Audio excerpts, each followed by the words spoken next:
খেজুৰ এবিধ স্বাস্থ্যৰ পক্ষে উপকাৰী শুকান ফল। খেজুৰ খালে শৰীৰৰ শাৰীৰিক উৎকৰ্ষ সাধনৰ উপৰিও সৌন্দৰ্য বৃদ্ধি হয়। আমি খাই ভাল পোৱা খেজুৰত বিভিন্ন ধৰণৰ উপাদান পোৱা যায়। তাৰ ভিতৰত ভিটামিন A-B কমপ্লেক্স, কে, কেলছিয়াম, আইৰণ আদি অন্যতম। দেখাত ক্ষুদ্ৰাকৃতিৰ হ'লেও ই আমাৰ দেহৰ বাবে বিশেষ উপকাৰী। ইপিনে ইছলাম ধৰ্মাৱলম্বী লোকসকলৰ পবিত্ৰ ৰমজান মাহত বিভিন্ন খাদ্যৰ লগতে খেজুৰ খাই ৰোজা ভঙাটো ৰমজান মাহৰ প্ৰথা।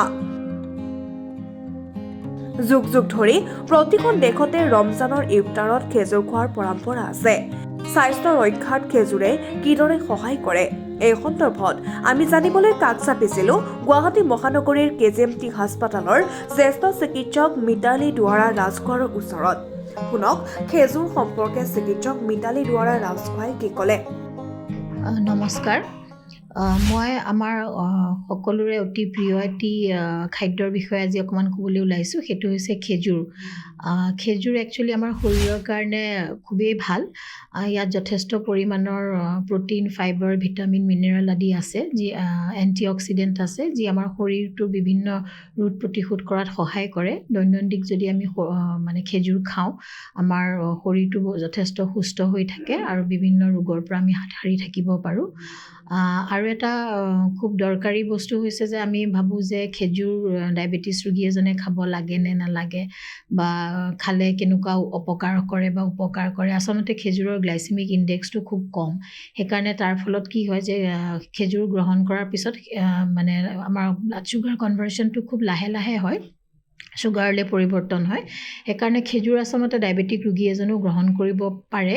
খালি এটা কথাই মনত ৰাখিব, যেতিয়া আমি যিকোনো ফ্ৰুটছ খাওঁ, বা ড্ৰাই ফ্ৰুটছেই হওক বা খেজুৰেই হওক বা অন্য ড্ৰাই ফ্ৰুটছেই খাওঁ, এটা কথাই মনত ৰাখিব যে তাৰ পৰিমাণটো মেইনটেইন কৰাটো খুব জৰুৰী।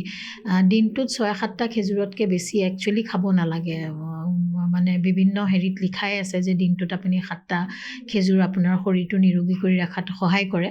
চ' যিকোনো বস্তু যেতিয়া খাব বা খেজুৰ যেতিয়া আমি গ্ৰহণ কৰোঁ, খেজুৰত এটা সীমিত পৰিমাণৰ কেলৰি আছে, যিটো আপোনাক খোৱাৰ লগে লগে শৰীৰত ইনষ্টেণ্ট এনাৰ্জি এটা প্ৰভাইড কৰে।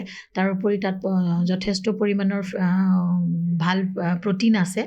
লগতে তাত আপোনাৰ ভিটামিন আৰু মিনাৰেল প্ৰচুৰ পৰিমাণত আছে, যিবিলাক আমাৰ শৰীৰত খুব কম পৰিমাণত লাগে আৰু আমি সেইবোৰ খেজুৰৰ পৰা যথেষ্টখিনি পাব পাৰোঁ। দ্বিতীয়তে, খেজুৰত কোনো ফেটছ নাথাকে।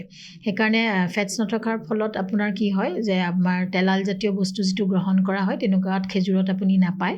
সেইকাৰণে খেজুৰটো ৰেগুলাৰ যদি গ্ৰহণ কৰে, আপোনাৰ শৰীৰটোৰ কাৰণে বহুত উপকাৰী।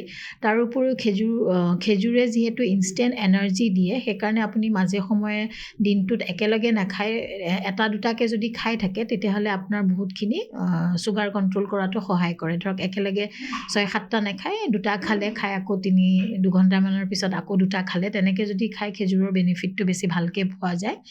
আৰু চেনিৰ সলনি আমি যদি খেজুৰটো ব্যৱহাৰ কৰোঁ, তাত সেই মিঠাৰ পৰিমাণটো আমাৰ কাৰণে খাদ্যটো যি ধৰণৰ বস্তু খাব খুজিছোঁ তাৰ সেই টেষ্টটো পাব, বা তাৰ মিঠাটো আপুনি গ্ৰহণ কৰিব পাৰিব, যিটো আমি চেনিৰ পৰা ডাইৰেক্টলি খালে, যিহেতু আমি জানো যে চেনিটো ডায়েবেটিক ৰোগী এজন বুলি নহয়, নৰ্মেল মানুহ এজনৰ কাৰণেও চেনিটো বৰ এটা ভাল নহয়, ৰিফাইন বস্তু হয়। চ' চেনিটোৰ সলনি আমি যদি খেজুৰ ৰেগুলাৰ ব্যৱহাৰ কৰিব পাৰোঁ, তেতিয়াহ'লে মই ভাবোঁ বহুতখিনি বেমাৰৰ পৰা আমি হাত সাৰি থাকিব পাৰোঁ। আৰু খেজুৰৰ আচলতে এনেকুৱা কিছুমান প্ৰপাৰ্টি আছে, যিটো আপোনাক কেঞ্চাৰ প্ৰিভেণ্ট কৰাত হেল্প কৰে, মহিলাসকলৰ মেন'পজৰ সময়ত সহায় কৰে। তাৰোপৰি আমাৰ হাড়বিলাক সুস্থ কৰি ৰাখিবলৈ সহায় কৰে। সেইকাৰণে খেজুৰটো যদি আমি সৰুৰ পৰাই গ্ৰহণ কৰিবলৈ চেষ্টা কৰোঁ, তেতিয়াহ'লে আমি বহুতখিনি বেমাৰ প্ৰতিৰোধ কৰি জীৱনটো আগুৱাই যাব পাৰিম। ধন্যবাদ।